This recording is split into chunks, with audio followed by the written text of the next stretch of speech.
আমি প্রথমে নরেন্দ্রনাথ মজুমদার আপনার কাছে যেতে চাই। আপনার সময় এই মুহূর্তে শুরু হচ্ছে।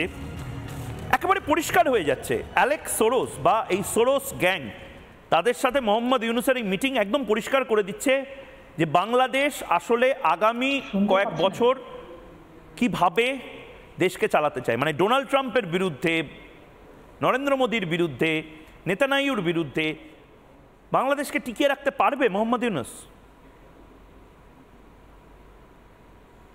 হ্যাঁ, নমস্কার, আমাকে শুনতে পাচ্ছেন দাদা? হ্যাঁ বলুন, আপনাকেই প্রশ্ন করলাম নরেন্দ্রনাথ বাবু। আমরা আমাদের সাথে কারোর সাথে বৈরিতা নয়, সবার সাথে বন্ধুত্ব। আমাদের নরেন্দ্র মোদী, ডোনাল্ড ট্রাম্প এবং নেতানিয়াহু বিশ্ব যে বড় বড় নেতাদের এবং রাষ্ট্রনায়কদের নাম বলেন, কারোর সাথে আমাদের কোনো শত্রুতা নেই, আমরা শত্রুতা করতেও চাই না। কিন্তু আপনাদের মতো মিডিয়া শত্রুতা করার যে চেষ্টা করছে, আপনারা সফল হবেন না। আমাদের কারোর সাথে কোনো শত্রুতা নাই। বাংলাদেশ কারোর সাথে শত্রুতা পূর্বেও করতে চায় না, এখনো করতে চায় না। কিন্তু আপনাদের মতো মধ্যপন্থী কিছু মিডিয়া আমাদের বিদেশি শত্রুতা বানানোর চেষ্টা করতেছে, যেটা আপনারা সফল হবেন না।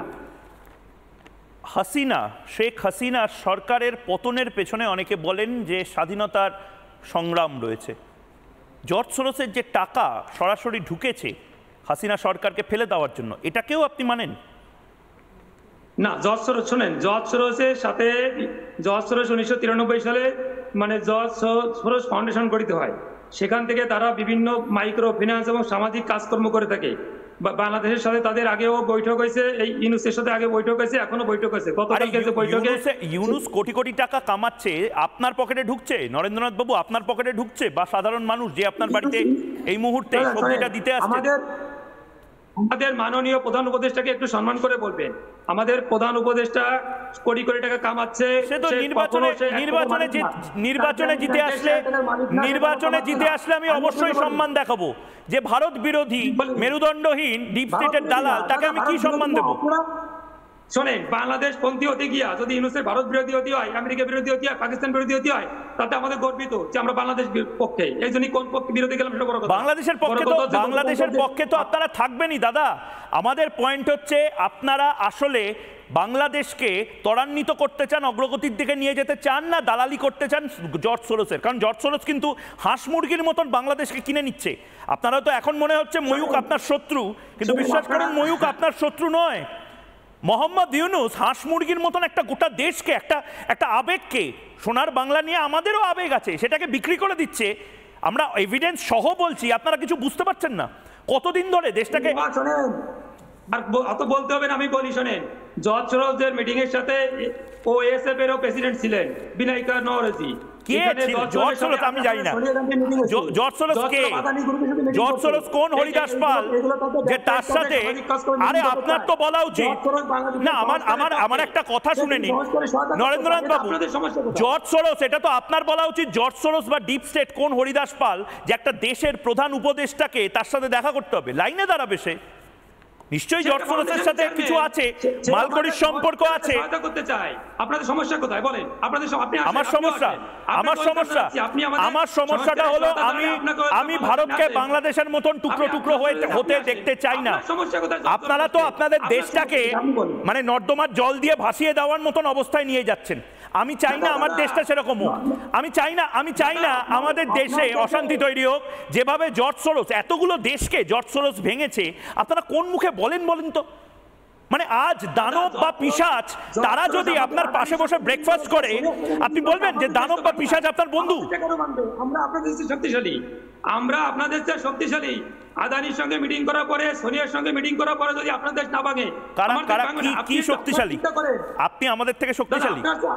আপনি আমাদের থেকে শক্তিশালী, তাই তো? আপনি নামটা বলে দিন, কোন প্রোটিন শেক খান সেই নামটা বলে দিন, সেই প্রোটিন শেকটা আমি খাওয়াবো সবাইকে। আপনাদের টাকা নেই, আমাদের ভারতের 130 কোটি মানুষকে সেই প্রোটিন শেকটা খাওয়াবো। বড় মাসলম্যান এসেছেন, থামুন, বিশাল মাসলম্যান আপনারা। আপনারা বেসিক প্রবলেমটা হচ্ছে বেসিক প্রবলেম, আরে আপনি শক্তিশালী হতেই পারেন, আপনি প্রোটিন শেক খান হয়তো, আপনি ছাতু খান, আপনি হয়তো ছাতু খান, তার জন্য অনেক শক্তিশালী। আমি বলছি দেশটাকে শক্তিশালী বানান। আমরা দুর্বল হলেও আমাদের দেশটা, আপনাদের সাথে আমাদের পার্থক্যটা কি জানেন নরেন্দ্রবাবু? নরেন্দ্রবাবু, আপনাদের সাথে আমাদের পার্থক্যটা কি জানেন? শুনুন না, আপনার সাথে আমার পার্থক্যটা হচ্ছে আমরা দুর্বল হলেও আমাদের দেশটা সবল, আমাদের দেশটা শক্তিশালী। আপনাদের দেশটা পৃথিবীর সবচেয়ে দুর্বল একটা দেশ। আপনাদের দেশ এত দুর্বল যে 17 বছর একজন কাসাবরে নিয়ন্ত্রণ করতে পারেন না। আরে আপনাদের দেশটাকে দুর্বল করছেন, বিশ্বাসঘাতকতা করছেন। সেই মাঠে যে মজুর, আপনাদের যদি প্যান্ট ঠিক করে পড়তে পারেন, কেউ টান দিয়ে খুলতে পারে না। আপনার প্যান্ট ঢিল বিধায় টান দিলে খুলে যায়। আপনি বলুন না, আপনি বাংলাদেশটাকে কি করে বাঁচাবেন? আপনাদের দেশে ট্রেন চলে না, আপনাদের দেশে বস্ত্র শিল্পকে আপনারা ডুবিয়ে দিয়েছেন। আরে ট্রেন চলছে না তো, আরে আপনি ট্রেন করে আসুন। ও নরেন্দ্রনাথ বাবু, আপনি ট্রেন করে পেট্রোপলের দিকে আসুন। আরে আপনার ট্রেন চলে না একটা দেশে, আর আপনি বলছেন ট্রেন একটা দেশের লাইফলাইন। এই যে 2019 সালে এই যে সিআইআর কি নিয়া আগুন ধরে পুরো ট্রাই দিয়েছে মুসলিম যুব ফেডারেশন, সারা পশ্চিমবঙ্গ ট্রেন আগুন ধরাই দিছে। এখন আগুন ধরানি বানাই আপনাদের দেশে ট্রেনটা চলছে না, এটা মানুন না। আর দয়া করে ভারতের যে ব্যবসায়ীরা রয়েছে যারা বাটি বিক্রি করে, সে বাটি ব্যবসায়ীদেরকে বলুন যে একটু বেশি করে বাটি আপনাদেরকে পাঠাতে। এটা কোনো লজিক নয়। এটা নরেন্দ্রনাথ বাবু, আপনার কাছে আবার আমি আসবো, কিন্তু আমি বিমল বাবুর কাছে যাচ্ছি। আমি আসছি আপনার কাছে, প্লিজ।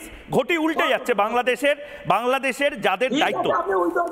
আরে আপনি রিপাবলিকের চাকরি দেয় কিনা সেটা দেখেন। ঠিক আছে, আপনি শান্ত হয়ে বসুন, আপনি ওই প্রোটিন শেকটা খান, যার জন্য আপনি সবল, দেশটাকে দুর্বল করে। আমি একটু ভারতবর্ষের যারা অধ্যাপক আছে তাদের সাথে আছি, আপনি সামান্য একটু ঠান্ডা হন। নানা ধরনের কন্টেন্ট দেখার জন্য লাইক করুন, শেয়ার করুন আমাদের ফেসবুক পেজ, সাবস্ক্রাইব করুন আমাদের ইউটিউব চ্যানেল। পাশাপাশি অন্যান্য ব্রেকিং নিউজের জন্য অবশ্যই চোখ রাখুন রিপাবলিক বাংলায়।